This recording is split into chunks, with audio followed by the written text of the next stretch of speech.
स्वागत आप सभी का भारत अपडेट पर। मैं हूं आपके साथ ऋतु भंडारी और शुरुआत करते हैं बुलेटिन की एक बड़ी खबर के साथ, जहां प्रधानमंत्री नरेंद्र मोदी का न्यूजीलैंड का दौरा है।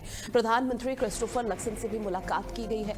ऑकलैंड में दोनों के बीच द्विपक्षीय वार्ता हुई है। 40 साल बाद भारतीय प्रधानमंत्री का न्यूजीलैंड का दौरा, जहां आपको बता दें कि 11 जुलाई को पीएम मोदी यानी कि आज ऐतिहासिक राष्ट्रीय यात्रा के तहत में है। अब ऐसे में लगभग 40 सालों में किसी भारतीय प्रधानमंत्री का ये पहला न्यूजीलैंड का दौरा है। इस दौरान वो ऑकलैंड में प्रधानमंत्री क्रिस्टोफर लक्सन के साथ द्विपक्षीय वार्ता करेंगे, जो कि अंतर्राष्ट्रीय स्तर पर बेहद खास है। इसका मुख्य फोकस व्यापार, निवेश और प्रौद्योगिकी को बढ़ावा देना रहेगा। तो बड़ी खबर आपको बता दें, ये 2 दिवसीय दौरा है न्यूजीलैंड का, जहां प्रधानमंत्री नरेंद्र मोदी न्यूजीलैंड के दौरे पर पहुंचे हुए हैं। वहां लक्सन जो प्रधानमंत्री है न्यूजीलैंड के, उनसे भी मुलाकात की गई है। लेकिन आज का दिन बेहद खास इसलिए माना जा रहा है क्योंकि आर्थिक साझेदारी, अंतर्राष्ट्रीय स्तर के वैश्विक जो मुद्दे हैं जिन पर बातचीत करनी बहुत ज्यादा जरूरी हो जाती है, उन मुद्दों को लेकर आज चर्चा की जाएगी और द्विपक्षीय वार्ता होगी प्रधानमंत्री नरेंद्र मोदी और न्यूजीलैंड के पीएम क्रिस्टोफर लक्सन के बीच में। और ये द्विपक्षीय वार्ता बेहद खास रहने वाली है क्योंकि पूरे विश्व भर की नजरें टिकी हुई है। और न्यूजीलैंड का ये जो दौरा है ये बेहद खास इसलिए भी माना जा रहा है क्योंकि वहाँ पर कई लोग ऐसे हैं जहाँ पर चौथी यहाँ पर भाषा को, हिंदी भाषा को यहाँ पर मान्यता दी गई है और इसमें चौथे नंबर पर हिंदी भाषा आती है। वहाँ पर कई लोग हैं जो हिंदी भाषा का इस्तेमाल करते हैं। इसके साथ ही प्रधानमंत्री के नरेंद्र मोदी के आगमन को लेकर तस्वीरें भी हमने देखी थी, किस तरह से भव्य तरीके से स्वागत किया गया था। तमाम जो वहाँ के दिग्गज है और इसके साथ ही भारतीय समुदाय के लोगों से पीएम मोदी की तरफ से बात की गई थी, जो कि बेहद खास रही। और ऐसे में आपको बता दें कि पीएम मोदी का ये न्यूजीलैंड का दौरा है। 40 साल बाद कोई प्रधानमंत्री भारतीय वो न्यूजीलैंड की यात्रा पर है। इससे पहले 1986-1996 में भी इस तरह से यात्रा की गई थी। और ऐसे में अब पीएम मोदी जब वहां पहुंचे हुए हैं तो कई महत्वपूर्ण साझेदारी और कई महत्वपूर्ण चीजें हो जाती हैं। जहां प्रधानमंत्री नरेंद्र मोदी का ये 2 दिवसीय दौरा है न्यूजीलैंड का, जो आधिकारिक दौरे पर ऑकलैंड पहुंचे, जहां पिछले 40 सालों में किसी भारतीय प्रधानमंत्री का ये पहला न्यूजीलैंड का दौरा है। इस यात्रा का मुख्य उद्देश्य व्यापार, निवेश, रक्षा, शिक्षा और प्रौद्योगिकी के क्षेत्र में द्विपक्षीय संबंधों को मजबूत करना है। इस ऐतिहासिक यात्रा के दौरान भारतीय प्रधानमंत्री का स्वागत न्यूजीलैंड के प्रधानमंत्री क्रिस्टोफर लक्सन ने गर्मजोशी के साथ किया। अपनी इस यात्रा के दौरान पीएम मोदी ने एआई को लेकर कई महत्वपूर्ण समझौतों पर चर्चा भी की है और ऑकलैंड में भारतीय समुदाय को भी संबोधित किया गया। ये भारत दौरे की एक्ट ईस्ट पॉलिसी और स्वतंत्र इंडो पैसिफिक दृष्टिकोण को नई मजबूती देने की दिशा में अहम कदम है। और ऐसे पीएम मोदी जो लगातार विदेश दौरे पर पहुंच रहे हैं, ये दौरे खास इसलिए हो जाते हैं क्योंकि पीएम मोदी जब भारत आएंगे और वतन वापसी होगी तो प्रधानमंत्री नरेंद्र मोदी की तरफ से जिक्र किया जाएगा कि 3 देशों की यात्रा पीएम मोदी की कैसे रही।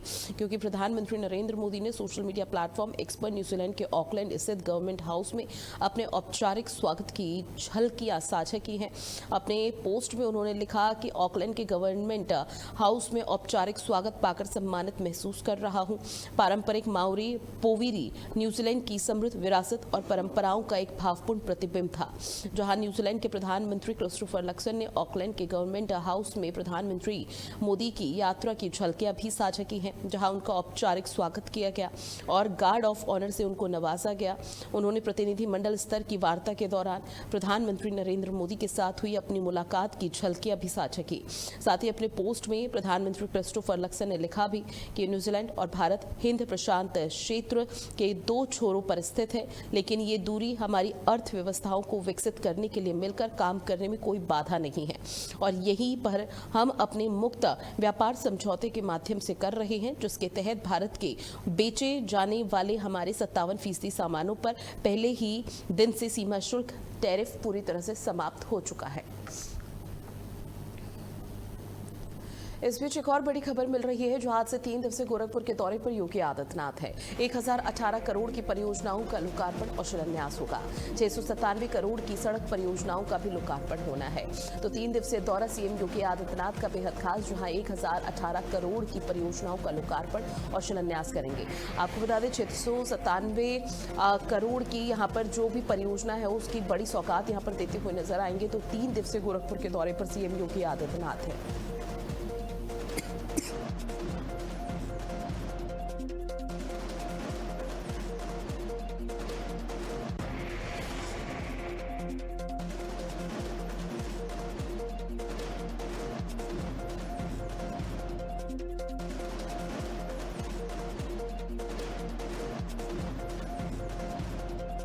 से गोरखपुर का दौरा है और ऐसे में 3 दिवसीय गोरखपुर के दौरे पर सीएम योगी आदित्यनाथ जब पहुंचेंगे तो वहां पर न सिर्फ जनता दरबार होगा बल्कि गोरखनाथ मंदिर में भी सीएम योगी आदित्यनाथ की तरफ से दर्शन पूजन किए जाएंगे।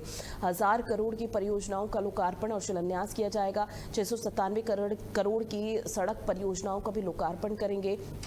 सीएम योगी आदित्यनाथ के दौरे को लेकर लगभग सभी तैयारी हो चुकी है। महज इंतजार अब योगी आदित्यनाथ का है। अधिकारियों की तरफ से भी बेहद पुख्ता इंतजाम किए जा रहे हैं। किसी भी तरह की कोई चूक लापरवाही की तस्वीरें सामने ना आए, इस चीज का ध्यान रखा जा रहा है। और न सिर्फ 1000 करोड़ की परियोजनाओं का लोकार्पण शिलान्यास योगी आदित्यनाथ करेंगे बल्कि गोरखपुर वासियों से एक खास जो लगाव सीएम योगी आदित्यनाथ का है वो अमूमन तौर पर देखने को मिलता है। और एकमात्र यही वजह कि सीएम योगी आदित्यनाथ इस बार 3 दिवसीय गोरखपुर के दौरे पर है। सांसद रवि किशन की मौजूदगी भी वहां पर देखने को मिलेगी और तमाम जो दिग्गज है और अधिकारी हैं उनके साथ बैठक भी सीएम योगी आदित्यनाथ की होती हुई नजर आएगी। क्योंकि सीएम योगी आदित्यनाथ की तरफ से गोरखपुर में जब जब संबोधित किया जाता है जनसभा को तो भारी संख्या में हुजूम यहां पर लोगों का देखने को मिलता है। और योगी आदित्यनाथ की तरफ से बताया भी जाता है कि जब वो गोरखपुर से सांसद हुआ करते थे तब वो गोरखपुर के हर एक वासी से बात करते थे, उनकी परेशानियों को सुनते थे। अब चूंकि मुख्यमंत्री की कमान उनके कंधों पर है, पूरे प्रदेश की जिम्मेदारी उनके कंधों पर है, तो अब उतना आसान नहीं है क्योंकि चुनौतियां कई हैं लेकिन उतना आसान नहीं है सफर। लेकिन उसका जिक्र भी योगी आदित्यनाथ की तरफ से निरंतर किया जाता है। 697 करोड़ की सड़क परियोजनाओं का लोकार्पण यहां पर होगा। आज से 3 दिवसीय गोरखपुर के दौरे पर योगी आदित्यनाथ है और ऐसे में जो मिनट टू मिनट कार्यक्रम है वो भी लगातार सामने आ रहे हैं। जो आपको बता दें सीएम योगी आदित्यनाथ गोरखपुर पहुंचेंगे और ऐसे में योगी आदित्यनाथ के दौरे को लेकर तैयारी यहां पर लगभग पूरी कर ली गई है। किसी भी तरह की कोई कोर कसर ना रहे, अधिकारी उसको लेकर मौके पर पूरी तरह से मुस्तैद हैं और कोशिश यही कर रहे हैं कि जब सीएम योगी आदित्यनाथ यहां पर पहुंचे तो किसी भी तरह की कोई कोताही या चूक की तस्वीरें सामने ना आने पाए। तो योगी आदित्यनाथ का आज गोरखपुर का दौरा है और ये 3 दिवसीय दौरा बेहद महत्वपूर्ण, जहां तकरीबन 1000 करोड़ से ज्यादा की 11 प्रमुख विकास परियोजनाएं हैं जिसका लोकार्पण और शिलान्यास होगा। इसके साथ ही भटहट बांसथान 4 लेन समेत 697 करोड़ रुपए की सड़क परियोजनाओं का भी उद्घाटन योगी आदित्यनाथ की तरफ से किया जाएगा।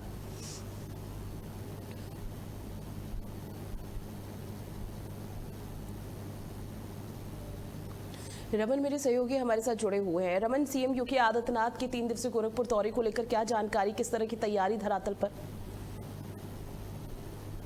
बिल्कुल, आपको बता दें कि जिस तरीके से मुख्यमंत्री योगी आदित्यनाथ पिछले 1 महीने से लगातार उत्तर प्रदेश के तमाम जनपदों के दौरे पर रहते हैं और गोरखपुर पे उनका इस बार 3 दिवसीय दौरा है। गोरखपुर तो अक्सर 10 से 15 दिन के बीच में उनका दौरा रहता है क्योंकि मुख्यमंत्री योगी आदित्यनाथ की कर्मभूमि रही है, उनका मठ वहां पर है। ऐसे में जो मुख्यमंत्री योगी आदित्यनाथ 10-15 दिन गोरखपुर पहुंचते हैं और वहीं पर भी जनता दरबार लगता है, लोगों की समस्याएं सुनी जाती है। लेकिन इस बार का जो दौरा है वो स्पेशल है कि इस बार मुख्यमंत्री योगी आदित्यनाथ 1008 करोड़ की परियोजनाओं का जो है सौगात देंगे गोरखपुर को। गोरखपुर में तमाम ऐसी बड़ी बड़ी चीजों की सौगात देने जा रहे हैं मुख्यमंत्री। गोरखपुर एक स्मार्ट सिटी की तरफ आगे बढ़ेगा। और आपको बता दें कि मुख्यमंत्री योगी आदित्यनाथ 3 दिन वहां पर रहेंगे और वहीं से और भी जनपदों में जाएंगे। कल मुख्यमंत्री योगी आदित्यनाथ बस्ती में थे, बस्ती में जाकर उन्होंने तमाम परियोजनाओं की सौगात दी थी और गोरखपुर में भी लगभग 697 करोड़ की जहां पर जो योजनाओं का शिलान्यास किया करेंगे और बाकी परियोजनाएं हैं उसका लोकार्पण भी करेंगे।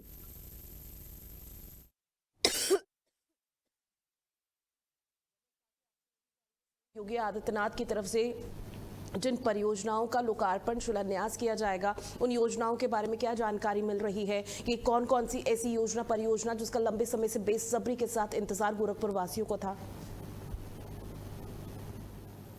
तमाम तरीके की जो बड़ी सड़कें हैं जिसका गोरखपुर से जो चौड़ीकरण होने से वहां गोरखपुर के लोगों की रफ्तार बढ़ेगी, बिहार से भी कनेक्टिविटी बढ़ेगी, वहीं पर जो पूर्वांचल है उससे भी कनेक्टिविटी बढ़ेगी, वैसी सड़कें बनेंगी और तमाम बड़े बड़े पार्क जो हैं वो भी गोरखपुर में प्रस्तावित थे, वो भी मुख्यमंत्री योगी आदित्यनाथ ने पास किए हैं और उसकी भी सौगात मुख्यमंत्री योगी आदित्यनाथ को दी जाएगी। साथ में जो स्टेडियम गोरखपुर में बनेगा उसके अगल बगल में जो परियोजनाएं हैं, जो उसको और सुंदर बनाने के लिए उसको लेकर भी स्पेशल परियोजनाएं इस योजना में शामिल की गई हैं।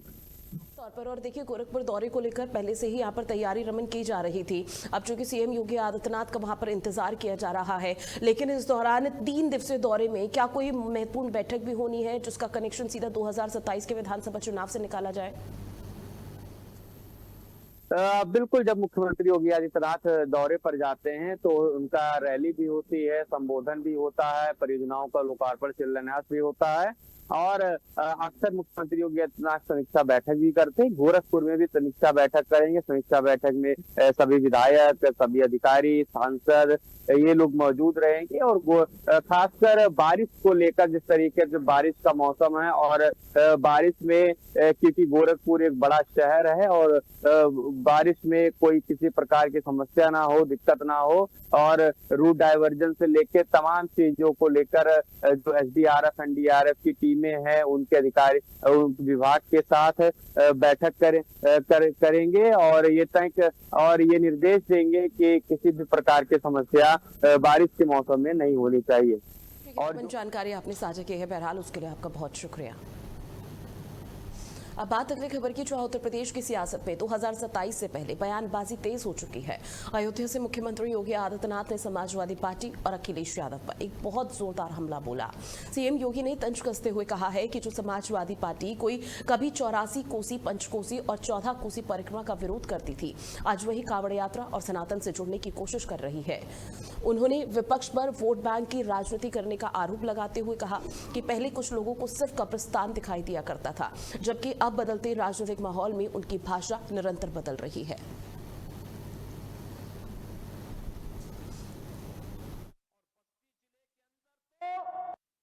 के लिए नौकरी नहीं, किसान के लिए कोई सुविधा नहीं, गरीब को उसके हक से वंचित कर दिया जाता था और विकास के लिए आम जन तरसता रहता था।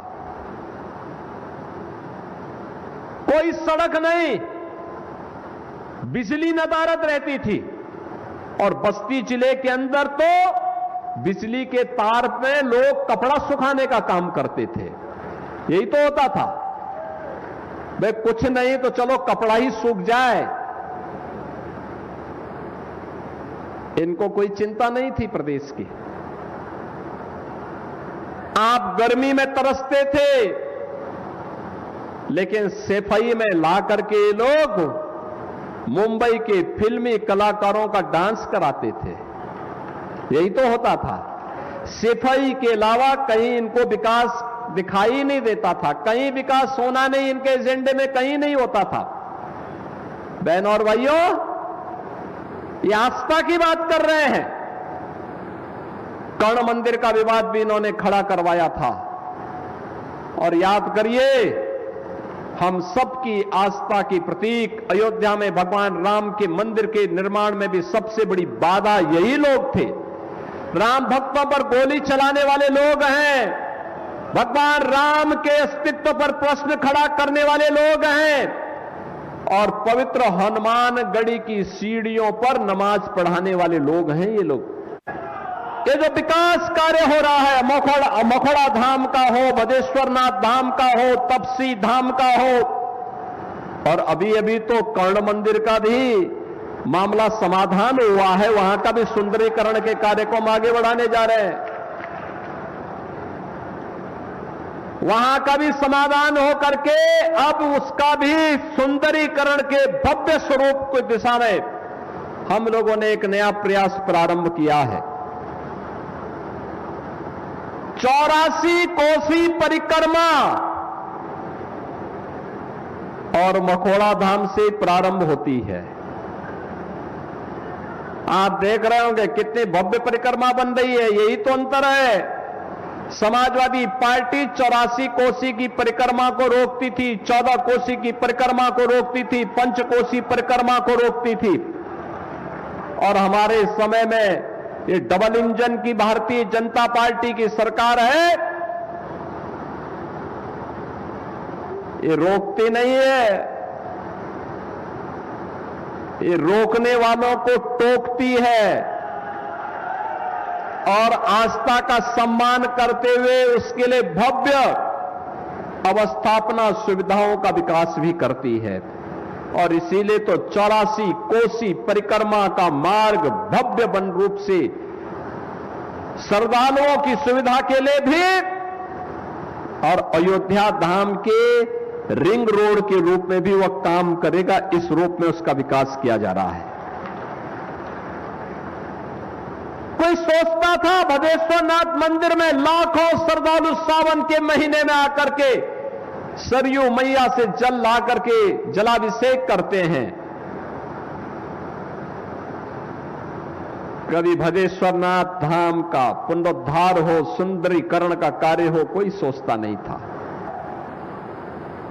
उसकी तुलना तो केवल दुर्योधन और दुशासन से ही हो सकता है, सभ्य मानवों से नहीं हो सकता। और ये लोग यही करते थे। पुलिस भयाक्रांत रहती थी। आज तो पुलिस के डंडे के भय से लोग अब शांत हुए हैं, नहीं तो दंगा करवाते थे। बस्ती में दंगा होता था, दुर्गा पूजा के समय दंगा, होली के समय दंगा, रामनवमी के समय दंगा। याद करिए, इसी बस्ती में मैं आया था परशुरामपुर में, मुझे आना पड़ा था। कैसे वहां दलितों को और कैसे वहां गरीबों को और पूरी की पूरी बस्ती जला दी गई थी समाजवादी पार्टी की सरकार के समय। कोई पूछने वाला नहीं। तब मुझे ही आना पड़ा था फिर गोरखपुर से। बहनों और भाइयों, आज मैं कह रहा हूं, पिछले 9.25 वर्ष से किसी ने कोई दंगा नाम की बात सुनी और किसी पर्व और त्योहार के समय कोई उपद्रव सुना और बेटी और व्यापारी की सुरक्षा में सेंध लगाने का किसी ने दुस्साहस किया? अब कर भी नहीं सकता है। करेगा तो उसे मालूम है अगले चौराहे पर यमराज उनका इंतजार कर रहे होंगे। पहले जो पैसा कब्रिस्तान की बाउंड्री के नाम पे खर्च होता था, आज भदेश्वर नाथ मंदिर और तपसी धाम मंदिर और मखोड़ा धाम जैसे पवित्र स्थलों के पुनरुद्धार पे खर्च हो रहा है। पहले कब्रिस्तान के नाम पे जो कब्जा होता था, गरीब को सताया जाता था, उजाड़ा जाता था, जिसको वक्फ बोर्ड बोल देता था कि ये कब्रिस्तान है, ये वक्फ की लैंड है, किसी की हिम्मत नहीं होती थी फिर उसको, उस गरीब को उजाड़ दिया जाता था, उस दलित को, वंचित को उजाड़ दिया जाता था। और उजाड़ने का काम कौन करता था? यही सपाई लोग करते थे। ये सपा, बसपा, कांग्रेस, इनका यही ठेका था, यही करते थे। ये बस्ती के अंदर तो समाजवादी पार्टी के जिलाध्यक्ष थे, उनके स्वयं के घर के पास एक कब्जा हो रहा था, जबरदस्ती कब्रिस्तान के नाम पे कब्जा हो रहा था। समाजवादी पार्टी की सरकार थी। वो एक दिन गोरखपुर आया, मैं गोरखपुर का सांसद था, तो गोरखपुर मेरे पास आया, उसने कहा साहब ऐसे सर है भाई। हमने कहा तुम जिलाध्यक्ष हो, तुम्हारी सरकार है और तुम कब्जे को नहीं रोक पा रहे हो। कहा साहब ये लखनऊ में बैठे हुए जो लोग हैं ना, इनको केवल और केवल कब्रिस्तान दिखाई देता है, इनको हम जैसे लोग नहीं दिखाई देते। बहनों और भाइयों, फिर मैंने उस समय कार्यकर्ताओं को भेजा था और मैंने कब्रिस्तान के नाम पर जो कब्जा हो रहा था सबको हटवाया था और सपा के जिलाध्यक्ष को हम लोगों ने उसके जमीन को कब्जा होने से बचवाया था। बहनों और भाइयों, ये अराजकता थी, ये अराजकता थी। ये लोग सुशासन की बात करेंगे, ये लोग आस्था की बात करेंगे। विकास के नाम पे जो डकैती पड़ती थी, योजना कागजों में स्वीकृत तो होती थी, पैसा डकार दिया जाता था, जमीनी धरातल पर कुछ भी नहीं होता था। हमने तो आपको बताया है ना कि आज भी हम जितनी परियोजनाओं को लेके आए हैं और जिनका लोकार्पण हो रहा है, उनका शिलान्यास हो रहा है, उसके भी पूरी सूची है। अब बात करते हैं अगली खबर की, जहां कर्नाटक के बेलगावी में राष्ट्रीय स्वयंसेवक संघ की वार्षिक अखिल भारतीय प्रांत प्रचारक बैठक शुरू हो चुकी है। आपको बता दें कि बैठक में संघ प्रमुख डॉक्टर मोहन भागवत, सर कार्यवाह दत्तात्रेय होसबोले समेत संघ के वरिष्ठ पदाधिकारी और 46 प्रांतों के प्रचारक शामिल हुए। बैठक में शाखा विस्तार, प्रशिक्षण वर्गों की समीक्षा, शताब्दी वर्ष के कार्यक्रम और आगामी कार्य योजना पर विस्तारपूर्वक चर्चा की जाएगी। तो देखिए, बेलगावी की ये तस्वीरें आप तक दिखा रहे हैं, जो आरएसएस की एक बड़ी बैठक की शुरुआत हो चुकी है। बैठक में 40 प्रांतों के दिग्गज जुड़े हुए हैं। शाखा विस्तार पर लगातार मंथन जारी है और आगे आने वाले समय भी मंथन का सिलसिला इसी तरह से देखने को मिल पाएगा। राष्ट्रीय स्वयंसेवक संघ के प्रमुख मोहन भागवत की अध्यक्षता में ये बड़ी बैठक हो रही है। 40 प्रांतों के प्रचारकों की उपस्थिति है, जहां पर शाखा विस्तार पर मंथन लगातार जारी है। और ऐसे में न सिर्फ एक राज्य के लिए बल्कि पूरे देश भर में किस तरह से परिवर्तित स्थिति हो सकती है, किस तरह से चीजों को और बेहतर किया जा सकता है, उन तमाम विचारों को लेकर भी प्रचारकों के साथ जो 46 शाखा प्रांत के प्रचारक मौजूद हैं, उनसे चर्चा की जाएगी। और राष्ट्रीय स्वयंसेवक संघ की ये बहुत बड़ी बैठक मानी जा रही है, जहां आपको बता दें प्रांत प्रचारक की बैठक है, तमाम प्रचारकों की उपस्थिति है और इसके साथ ही राष्ट्रीय स्वयंसेवक संघ के प्रमुख मोहन भागवत इसकी अध्यक्षता कर रहे हैं। तमाम संघ के जो दिग्गज हैं वो भी यहाँ पर मौजूद हैं। दत्तात्रेय होसबोले की भी उपस्थिति देखने को मिल रही है। और ऐसे में बैठक का मात्र एक ही चरण संपन्न हो पाया, लेकिन जब दूसरी बैठक की शुरुआत यहाँ पर होगी तो निश्चित तौर पर वो बेहद खास रहेगी। और ऐसे में आरएसएस प्रमुख मोहन भागवत की तरफ से ये भी बताया जाएगा कि आरएसएस की वजह से देश में क्या परिवर्तन हुए हैं और संघ की भूमिका क्या है। साथ ही बिजनौर पुलिस ने high security number plate HSRP बनवाने के नाम पर ऑनलाइन ठगी करने वाले 7 लोगों को गिरफ्तार किया। आरोपियों ने परिवहन विभाग की वेबसाइट जैसी दिखने वाली फर्जी वेबसाइट बनाई थी। लॉगिन वेबसाइटों पर नंबर प्लेट के लिए आवेदन कर पैसे जमा कर देते थे, लेकिन उन्हें नंबर प्लेट नहीं मिला करती थी। पुलिस ने आरोपियों के पास से 11 मोबाइल फोन, एक लैपटॉप और 12,300 रुपए नकद बरामद किए हैं। जांच में पता चला है कि गिरोह ने एक वेबसाइट के माध्यम से कई फर्जी वेबसाइट बनाई गई थी और उन्हें असली सरकारी वेबसाइट जैसा दिखाने के लिए AI टूल्स का इस्तेमाल किया गया था। अब इस पूरे मामले पर देश के 15 राज्यों से 29 शिकायतें सामने आई थी, जहां पुलिस अब पूरे नेटवर्क की गहनता से जांच लगातार की जा रही है। तो देखिए, कुछ आरोपियों की गिरफ्तारी फिलहाल हुई है और माना जा रहा है जो सिंडिकेट था, जो नेक्सस था, उसका भंडाफोड़ कर दिया गया है, लेकिन अभी भी पूछताछ की जाएगी। अन्य कोई साथी है, किसी और की संलिप्तता है इस तरह से फर्जी वेबसाइट बनाकर लोगों को लूटने की, तो उसका भी भंडाफोड़ जल्द से जल्द किया जाएगा, ताकि जल्द से जल्द और भी जो आरोपी हैं उनकी गिरफ्तारी हो सके। और ऐसे में जिन तमाम आरोपियों की गिरफ्तारी हुई है उनसे पूछताछ की जा रही है, कानूनी कार्रवाई तेज कर दी गई है। और पुलिस का ये कहना है कि ये बहुत बड़ी सफलता, बहुत बड़ी कामयाबी है, क्योंकि AI से फर्जी वेबसाइट बनाई गई थी और लोगों को ठगा कर देते। 15 राज्यों के लोगों को अब तक शिकार वो अपना बना चुके हैं।